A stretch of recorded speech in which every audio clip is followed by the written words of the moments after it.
Welcome back, Internet, to another Tales from the Pharmacy. I forgot about this subreddit. I was so worried about making new stories from new topics, I forgot the pharmacy. It'll never happen again. Don't you know who I am? I am the most loyal customer. I even know the owner. I don't work at a pharmacy, but my sister does. She never had issues like this at her old pharmacy, just the occasional nutcase. But she switched to a store, same pharmacy, that's in the downtown area of my city, and the people in downtown are just derpy. Because of this, she now comes home almost every day with an insane story. This isn't really much of a story, but this happens all the time at her pharmacy. People call the store, and my sister asks for their address so she can look them up in the system to confirm who they are. She has so many customers that have said this when she asks for their address. Read the title, that's what they say. They say, "I am the most loyal customer." And my sister thinks, "Of course, but you're the only person who have told me this today." Sarcasm, of course. There was even one time when a customer said the exact same thing and then said, "Transfer me to this person. I know her."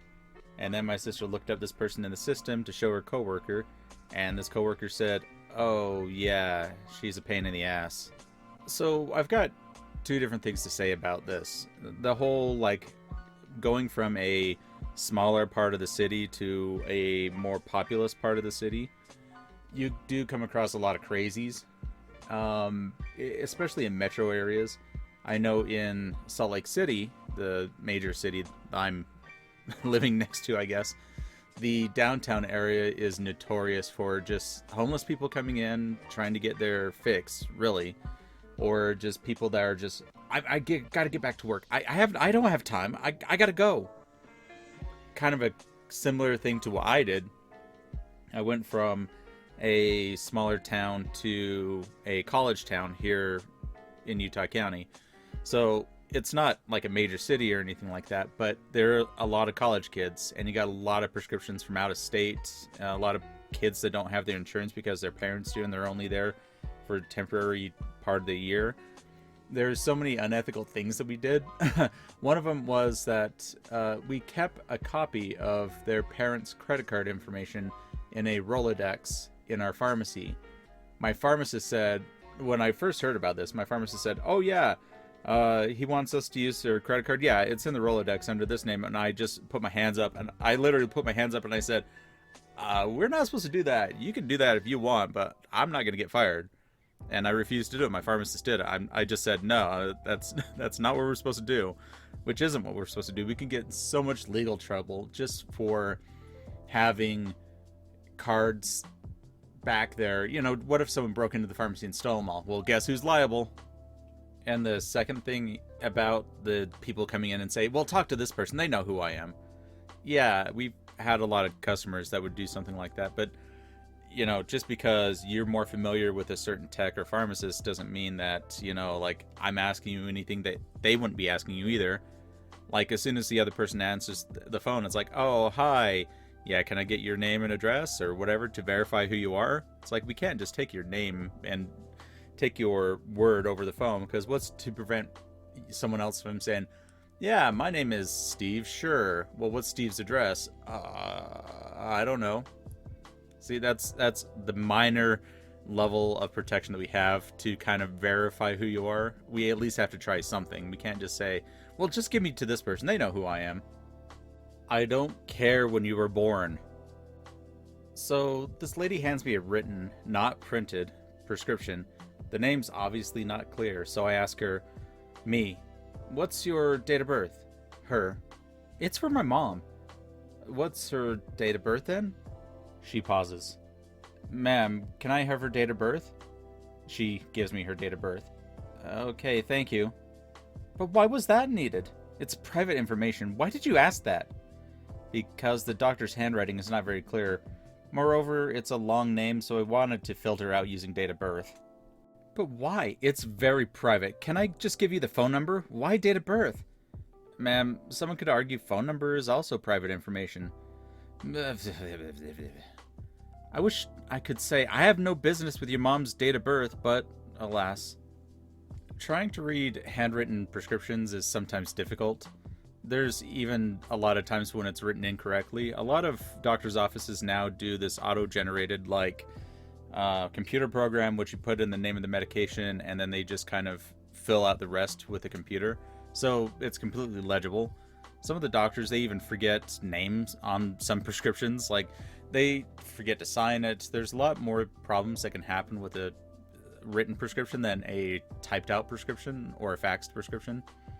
But asking a patient for their date of birth, like you're giving them a piece of paper saying my mom's on this medication. Like, date of birth is like lower on the tier of like personal information, right?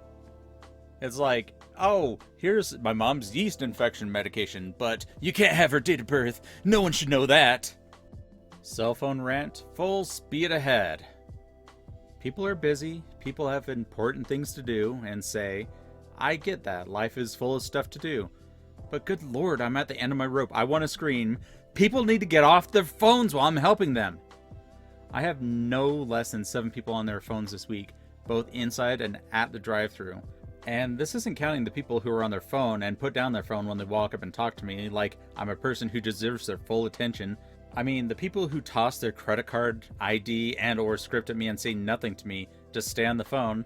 I mean, the people who stare at me while they're jabbering to mom about what happened on The Bachelor last night and don't reply when I ask them questions.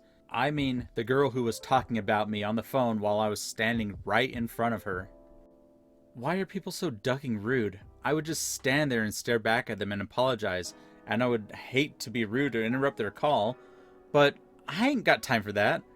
I just find it wild that while I was in the front of the store, this didn't happen nearly as often. So I really don't know what to make of it. Does anyone have any good deterrents to this? I am just so beyond frustrated. I don't know. My pharmacist has gotten into the habit of looking at me after these customers appear because he knows I make faces at them to vent my frustration. He laughs every time, but still, I would just prefer it to stop. Thanks for letting me rant. Hope everyone has an easy weekend.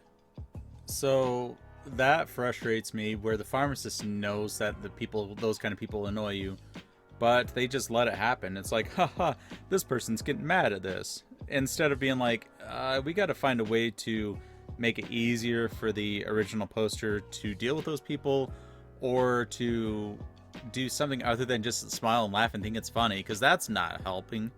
That's not helping at all. I also worked at the front end of the store, working for Walgreens, and then I got trained as a pharmacy tech, and I got transferred back into the pharmacy.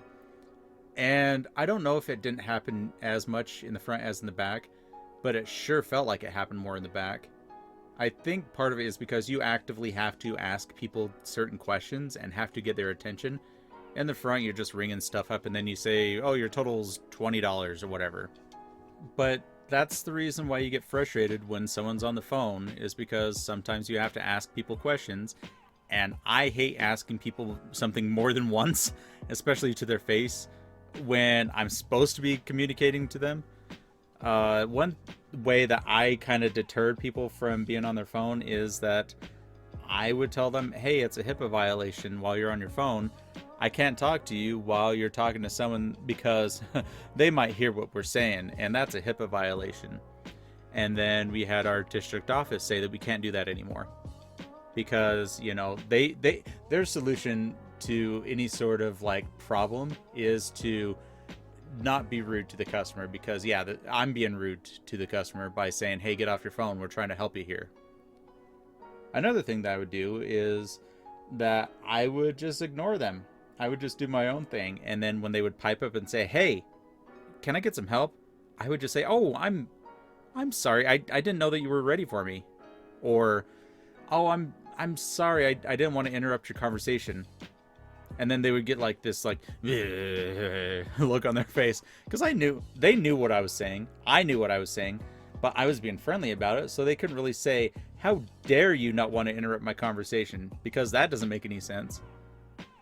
I wonder why I got written up so much.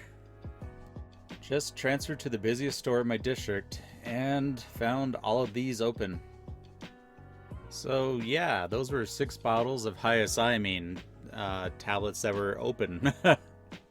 So for those of you that don't work in a pharmacy, when you put an X on a bottle, it just means it's open, that you're supposed to use what's the open bottle first before going into an unopened bottle, because, you know, like rotating stock and everything like that.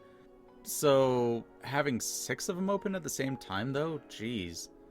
The only thing that I could think of is like someone opened up a bottle and then someone else had an order for the hyoscyamine at the same time and opened up another bottle, and then he had 2 partial bottles, but 6?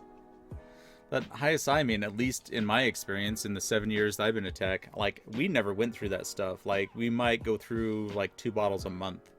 So 6 open at the same time? Oof. Yeah, just being transferred to that new pharmacy and just seeing that, you know that there's some issues, so good luck.